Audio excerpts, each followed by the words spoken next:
اگر تم تھوڑی سی آزمائش سے ڈر کر اپنا یقین ہار کر بیٹھ جاؤ گے تو تمہاری دعائیں کیسے قبول ہوں گی؟ قبولیت کا ایک اصول ہے، صبر رکھو، دعا کرو اور موضوع کو پالو، اور جب تم اس کی دی ہوئی آزمائش پر صبر کرتے ہو، اس کی رضا کے آگے سر جھکا دیتے ہو، تو وہ تمہیں چن لیتا ہے اپنے من پسندیدہ بندوں میں۔ اللہ پاک قرآن میں فرماتا ہے، اور ہم نے تم میں سے ہر ایک کو دوسرے کی آزمائش کا ذریعہ بنا دیا، کیا تم صبر کرو گے؟ آزمائش کے لیے چنے جانے والوں کی دعاؤں کو بھی اللہ نے قبولیت کے لیے چن رکھا ہوتا ہے۔ وہ تمہارے ہاتھوں کو تب تک خالی نہیں کرتا جب تک وہ انہیں اور بہتر چیز سے بھرنے کا ارادہ نہ کر لے۔ جب بھی اداس ہونے لگو تو خود کو یہ یاد دلایا کرو، جس نے مشکل دی ہے اس نے مدد کا بھی وعدہ کر رکھا ہے۔ وہ آزماتا اس چیز سے ہے جو تمہیں بے حد پیاری ہوتی ہے، تاکہ اس چیز کے ملنے کی تڑپ تمہیں اللہ پاک سے ملوا دے۔ اس یقین کے ساتھ مانگو کہ اللہ ضرور دے گا، اور پھر دیکھو وہ تمہیں اتنا عطا کرے گا کہ تم گنتی کرتے تھک جاؤ گے۔ دعائیں نصیب سے نہیں بلکہ نصیب دعاؤں سے ملتا ہے، اور کائنات کے سارے معجزے دعاؤں سے ہی تو ہوتے ہیں۔ اگر اللہ نے آپ کو آزمائش دی ہے تو اس کا مطلب یہ نہیں کہ آپ اللہ سے ناراض ہیں یا آپ کو سزا دے رہا ہے۔ ارے آزمائش کا مطلب تو یہ ہے کہ اللہ نے تمہیں اپنی محبت کے لیے چن لیا ہے۔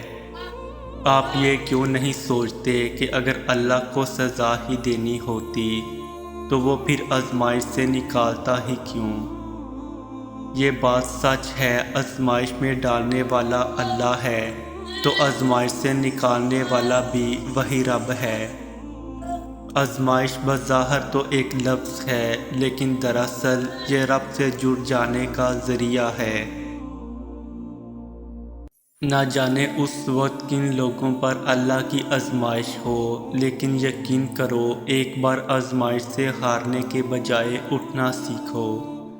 خود کو مضبوط کر کے سب کچھ اللہ پر چھوڑ کر دیکھو۔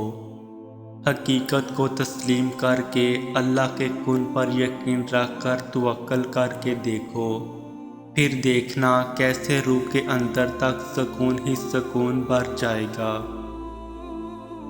جان لو آزمائشیں وقتی ہوتی ہیں، جتنی جلدی آزمائش سے مایوس ہونے کی بجائے رب سے لو لگا لی، اتنی جلدی آزمائش سے دستبردار بھی ہو جاؤ گے۔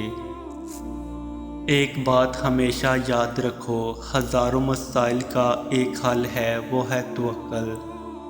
جہاں توکل ہو وہاں شکوے نہیں ہوتے، جہاں توکل ہو وہاں دل کبھی بھی بے سکون نہیں ہوتا۔ اگر پھر بھی لگتا ہے کہ ہمت باقی نہیں، اب تو جان لو وقت آزمائش اب ختم ہونے کو ہے۔ اللہ تعالیٰ قرآن میں فرماتے ہیں کہ میں کسی بھی جان کو اس کی طاقت سے زیادہ نہیں آزماتا ہوں، تو کیسے ممکن ہے کہ تمہاری آزمائش ختم نہیں ہو سکتی؟ اگر ایک آزمائش کے بعد دوسری آزمائش آ رہی ہے تو جان لو اللہ تمہیں مزید اپنے قریب کرنا چاہتا ہے، تمہیں اپنی محبت سے نوازنا چاہتا ہے۔ وہ جب تک آزمائے گا جب تک مکمل اس کی محبت سے سرخرو نہیں ہو جاتے۔ رب سے جڑنے کے سفر میں پل پل کی آزمائشیں ہیں، پل پل کی رکاوٹیں ہیں۔ اگر اس دنیا میں جینا اتنا آسان ہوتا تو پھر وہ اللہ اسے آزمائشوں کی جگہ کیوں کہتا؟ زندگی تو نام ہی آزمائشوں اور مشکلات ہے۔ اس رب کو نیک لوگوں کی طلب نہیں، اس نے تو بس یہ جہاں ہم جیسے گناہگاروں کے لیے بنایا ہے۔ تاکہ جب ہم ٹوٹ بکھرے ہوں اس کی بارگاہ میں جائیں تو وہ اپنی شفقت بری رحمت سے ہمیں ڈانپ لے۔ اگر تمہارے لیے کوئی چیز بہترین ہے تو وہ تم تک پہنچا دی جائے گی، اور اگر تمہارے لیے بہتر نہیں ہے تو اگر چلی بھی جائے گی تو تم اللہ کی مصلحتیں نہیں سمجھ سکتے۔ اس رب کی مصلحتیں تمہاری سوچ کے برعکس ہیں، اس لیے اگر تم سے کوئی چیز لے لی گئی ہے تو یہ بھی یقین رکھو کہ وہ اس سے بہتر تمہیں دے گا۔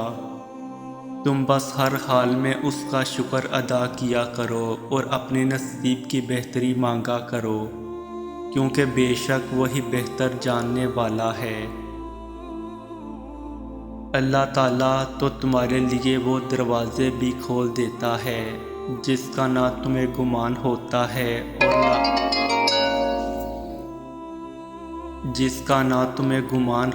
ہے اور نہ ہی تم نے کبھی اس پر دستک دی ہوتی ہے، تو پھر وہ کیسے ان دروازوں کو نہیں کھولیں گے جن پر مسلسل تمہاری دعاؤں کی دستک ہو۔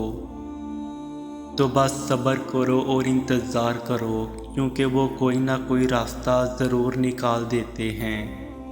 وہ اپنے بندے کو ناممکنان راستوں سے نکال کر ہی ممکنان راستوں کی طرف لاتے ہیں۔ تمہارے آنسو جو تمہاری روح میں اترتے ہیں دکھائی نہیں دیتے، وہ اللہ پاک دیکھتا ہے۔ وہ تمہاری تکلیف سے بے خبر نہیں ہے، تم نہیں جانتے، لیکن وہ تمہاری حفاظت کیے ہوئے ہے۔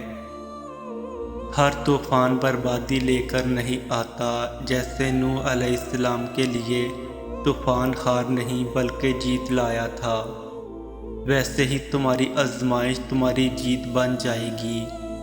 آغاز میں چوٹ ہے تو اختتام میں شفا بن جائے گی۔